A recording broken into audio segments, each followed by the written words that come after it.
Bhojpuri music industry में इन दिनों होली का रंग बेहद देखने को मिल रहा है। भोजपुरी के लोक कलाकार अपने अपने अंदाज में होली के रंग से रंगे गानों को लेकर आ रहे हैं, जिसमें अंकुश राजा का भी नाम खास है। अंकुश राजा अब तक इस होली कई गाने लेकर आ चुके हैं और उनका नया गाना देवरे से डलवाइब रिलीज हो गया है, जो तेजी से वायरल हो रहा है।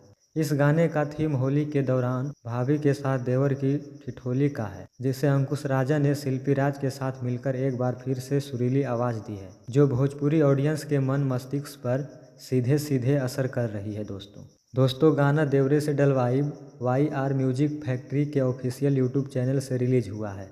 इस गाने को अब तक लाखों लोगों ने देख लिया है और यह आंकड़ा तेजी से बढ़ रहा है। गाने को लेकर अंकुश राजा ने कहा कि होली के गानों की अपनी विधा है, जो हमारे यहाँ लोक संस्कृति में व्यापक है। इस गाने में भी हुआ ऑडियंस को देखने को मिल रहा है और लोग इसे कॉन्टेक्ट भी कर पा रहे हैं, तभी इस गाने को लाखों व्यूज मिल चुके हैं और यह गाना तेजी से आगे बढ़ रहा है। दोस्तों अंकुश राजा के इस गाने का म्यूजिक वीडियो में बेहद आकर्षक है, जिसमें वह भोजपुरी की खूबसूरत अभिनेत्री रक्षा गुप्ता के साथ लाजवाब केमिस्ट्री साझा करते नजर आ रहे हैं। दर्शकों को उनकी केमिस्ट्री पसंद आ रही है और गाना तो है ही बवाल। दोस्तों बता दें कि अंकुश राजा और शिल्पी राज की आवाज़ में गाना देवरे से डलवाइब के गीतकार छोटू यादव हैं और संगीतकार विकी बॉक्स है, डायरेक्टर संदीप राज हैं और कोरियोग्राफ योगेश हैं। दोस्तों इस गाना को सुने और बहुत सारा प्यार दें और हमारे चैनल पर नए हैं तो सब्सक्राइब करें और वीडियो को लाइक करें।